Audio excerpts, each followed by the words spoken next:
One of the first jobs I had was as an after-hours janitor at Come and Go. Most of the time, my shifts lasted from around 9 p.m. to 6 a.m., when the manager arrived in the morning. Usually, I'd be scheduled to work with one or two other people, but it varied, and if anyone ended up calling in sick, I could easily find myself working alone. For the most part, I liked the quiet. I could get a few hours of studying or watching movies in when no one else was around. My friends asked me all the time how I didn't get creeped out working there so late by myself, and honestly, I'm not sure. The one area of the gas station that I did find creepy, though, was the warehouse, which was really just the unfinished basement below the store. It was a bit larger than the layout of the station. Sometimes I'd have to run down there for something, usually the soap we used to clean the floors. But that was pretty rare, as we kept a small stock upstairs to pull from. One night, I was there, alone, and I had used all the floor cleaner and had to go down to the warehouse. The place was barely lit up even with all the lights on. It was around 2 a.m, so I had quite a bit more of the shift to go. Just as I stopped and reached for the soap, I heard the sound of footsteps somewhere else in the basement. I knew I was the only one there and nearly pissed myself. Instead, I grabbed the soap and then took a quick look around all of the warehouse shelves. But there was no one there. As I reached the top of the stairs, I practically jumped out of my skin. There was a man waiting there, probably mid-20s, just staring down into the basement. I said something along the lines of, "Jesus, can I help you?" And he said his name was Josh. It was his first night on the schedule, filling in for one of my coworkers who skipped her shift. Apparently, the manager had just told him to come find me and follow me around as I did the job, which was on brand for the boss. After shaking off the shock and surprise from the man's sudden appearance, I gave him a quick tour, showing him where we kept the soap downstairs and where the break room was. He mentioned the manager by name, and he had some of the basics under his belt already from talking with him earlier. But the longer we worked together, the weirder this man made me feel. He just kept staring at me, like barely blinking, watching my every move. And every once in a while, he'd make some creepy comment under his breath. Nothing too crazy, just off enough for me to notice. We didn't really have much to do, so he skipped taking a break and left his shift early, around 5 a.m. That was my idea. I was happy to have the last hour to myself, especially with how weird the dude had been. My manager showed up shortly after 6 a.m., and after saying hello, I asked him why he didn't tell me in advance about Josh. The manager was confused. "Josh," I repeated. "The new guy." His response made the hairs on my neck stand straight up. "What new guy?" he asked. "We don't have any new guys." I tried to laugh, but couldn't. "He started last night," I said. "He shadowed me the whole shift." My manager shook his head and grimaced. "You were the only person scheduled last night," he said. "There shouldn't have been anyone else here with you." We called the police and pulled the shitty camera footage, but as far as I know, it never went anywhere. My manager reluctantly gave me a week off to get over it, but I never ended up going back. I'll never know what the guy's intentions were, where he came from, or why he was watching me so closely. Maybe I don't want to know.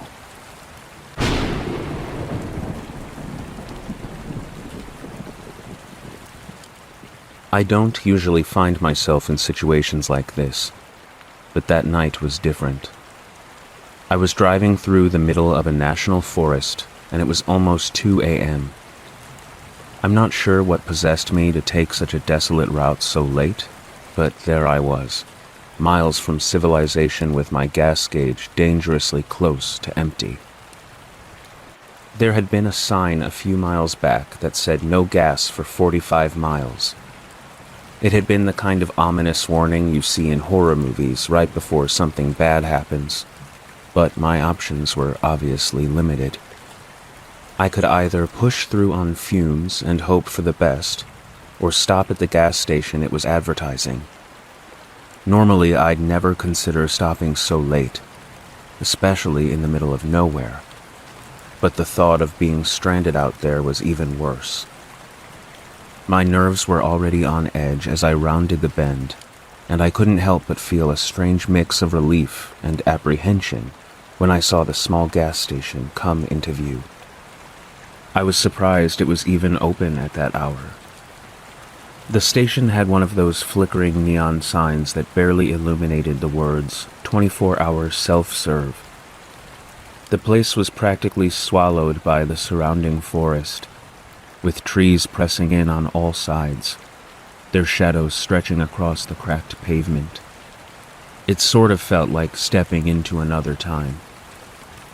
What really caught my attention, though, was the old man in dirty coveralls working on one of the pumps. He looked out of place, even for a run-down gas station in the middle of nowhere. His clothes were covered in oil and grime, and he was hunched over, focused on something near the base of the pump. I couldn't tell what he was doing, but he didn't seem to notice my car pulling up. I parked near one of the pumps and got out, the cold night air hitting me like a slap. The only sounds were the rustling of leaves in the breeze and the hum of the station's lights. I tried to pay at the pump, but my card wouldn't go through. The machine just beeped at me, refusing to authorize the transaction. I figured it was probably old equipment, and that I'd have to try another pump. As I moved to the next one, I glanced over at the old man. He hadn't looked up once, just kept working on whatever he was doing. Something about the way he ignored me felt off. I'm not the kind of person who likes to bother other people, but I needed gas, and he seemed like the only person around who could help. I called out to him, asking if he knew what was wrong with the pump. He didn't respond. It was like I wasn't even there. He just kept his head down, twisting away at something with a wrench with his back to me. "Excuse me," I called again, louder this time. But still nothing. He just kept working, the metallic clink of his tools echoing in the stillness. A chill ran down my spine, but I tried to brush it off. Maybe he was hard of hearing, or maybe he was just one of those grumpy old guys who didn't like to be bothered. Either way, I needed gas. The second pump wouldn't take my card either, so feeling frustrated, I decided to go inside the small store attached to the station. The lights inside were on, and through the smudged windows I could see a cluttered counter with a few scattered items. A couple of candy bars, some cigarettes, and a register that looked older than I was. It felt strange going in there, like I was intruding into a place that I didn't belong. The bell above the door jingled as I stepped inside, but there was no one at the counter. The place smelled like stale coffee and dust, and everything was coated with a thin layer of neglect. I noticed a small TV in the corner, its screen filled with static, and an ancient-looking radio playing some crackly old tune. The whole scene was surreal. Then I saw him, the old man behind the counter, slumped over and sound asleep. His head was resting on his arm, and he was snoring softly, completely oblivious to my presence. I felt bad about waking him, but I was getting desperate to get back on the road. I cleared my throat and knocked gently on the counter. He jolted awake with a start, letting out a small yelp of terror. His eyes were wide with confusion, and for a moment, he just stared at me like I was some kind of ghost. Then, remembering where he was, he chuckled nervously, rubbing his eyes. "Sorry about that," he muttered, his voice gravelly with sleep. "Must have dozed off. It's been a quiet night." I couldn't help but laugh a little too. It felt good to break the tension. "No worries," I said, trying to keep my voice light. "I just need some gas. The pumps outside won't take my card." He nodded, still shaking off remnants of sleep. "Yeah, those pumps are old. Sometimes they act up. Cash works better if you've got it." I took out a $20 bill from my purse and handed it to him. "Can you please put this on pump 2? He took the money and punched a few buttons into the register. As he did, I mentioned to the man outside, the one working on the pump. "I tried asking the guy outside for help, but he didn't seem to hear me," I said. "Is he fixing something?" The man behind the counter stopped what he was doing, his brow furrowing in confusion. "What guy?" "The old man in coveralls," I said, feeling a bit uneasy. "He was working on one of the pumps when I pulled up." The attendant looked at me like I'd said something crazy. "There's no one out there," he said slowly. "We don't have any maintenance scheduled, and the company sure as hell wouldn't send someone out at this time." His words sent a shiver down my spine. "But I saw him," I insisted. "He was right there. He wouldn't say anything, but he was definitely working on the pump." The attendant shook his head. "You must have been seeing things. It's late, and this place can play tricks on you if you're not careful." I didn't know what to say. The whole situation felt off, but I didn't want to push it. I just wanted to fill up my tank and get the hell out of there. "Yeah, maybe," I said, trying to sound casual, even though my heart was pounding. "Thanks for the gas." I headed back outside, the bell jingling behind me as I left. The night air was colder than before. I walked back to my car, shivering and glancing around the lot. The old man was nowhere to be found, just like the attendant had said. But there was something else. Where the man had been working, there was a mess of gas spilled along the pavement, the pungent smell of fuel filling the air.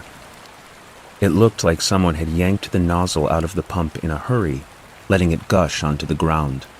A trail of fresh oil led from the puddle of gas straight into the dark woods beyond the station, a thick, black line that seemed to disappear into the trees. My heart raced as I stood there, staring at that trail. But there was one more thing, something that made my blood run cold. Just near the edge of the woods, lying in the grass, was an old, rusty wrench. The same kind of wrench the man had been using when I saw him. It was covered in a dark, sticky substance, but I could tell from where I stood that it wasn't oil. It was blood. I backed away slowly, my instincts screaming at me to get out of there.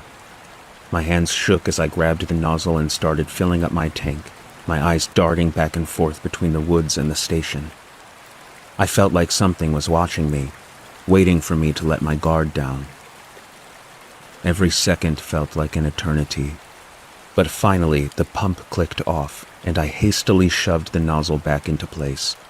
I jumped into my car, locking the doors as fast as I could. My hands were shaking so badly that it took me 3 tries to get the keys into the ignition. Finally, the engine roared to life and I floored the gas pedal, not caring about speed limits or the curves of the road. I just wanted to get as far away from that place as possible. As I drove, I kept checking my rearview mirror, half expecting to see someone or something following me. But there was nothing, just the empty road and the darkness pressing in from all sides. Eventually, the forest thinned out, and I reached the edge of the woods. The tension in my chest began to ease, but the fear lingered, gnawing at the back of my mind. I didn't stop driving until I reached the next town, where I pulled into a well-lit parking lot and finally allowed myself to breathe. I sat there for a long time, replaying everything that had happened.